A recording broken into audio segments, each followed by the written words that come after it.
गांव से थोड़ा दूर एक पुराना खंडहर पड़ा था, जिसके बारे में लोग कहते थे कि वहां रात होते ही अजीब आवाजें सुनाई देती हैं। कोई वहां जाने की हिम्मत नहीं करता था, लेकिन एक दिन राहुल नाम का लड़का अपने दोस्तों की चुनौती मानकर रात में उस खंडहर तक पहुंच गया। शुरुआत में सब सामान्य लग रहा था, बस हवा की सरसराहट और सूखे पत्ते की आवाज आ रही थी। लेकिन जैसे जैसे वह अंदर बढ़ा, उसे लगा जैसे कोई उसे देख रहा हो। खंडहर के अंदर एक टूटा हुआ कमरा था, जिसकी दीवार पर अजीब निशान बने हुए थे।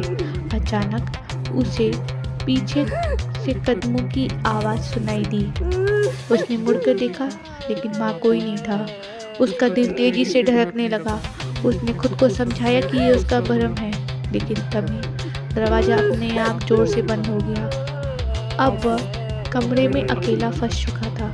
धीरे धीरे कमरे का माहौल बदलने लगा। हवा ठंडी होती गई और एक अजीब सी गंध हवा में फैल गई। राहुल को ऐसा महसूस हुआ जैसे कोई उसके बहुत पास खड़ा है।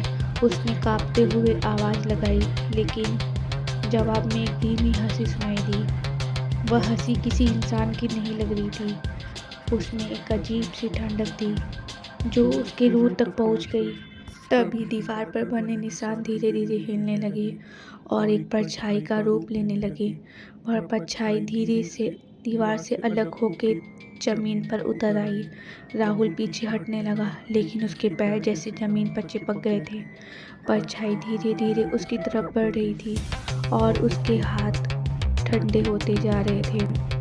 उसके साथ में ही उसकी बहुत खतरनाक हंसी और तेज होती जा रही थी। राहुल ने पूरी ताकत लगाकर दरवाज़ा खोलने की कोशिश की, लेकिन दरवाज़ा नहीं खोला। जैसे ही परछाई उसके बिल्कुल सामने आई, उसे लगा उसकी सांसें रुक गई हैं, उसकी आंखें बंद हो गई हैं। लेकिन तभी किसी ने उसके कान में धीमी आवाज़ में कहा,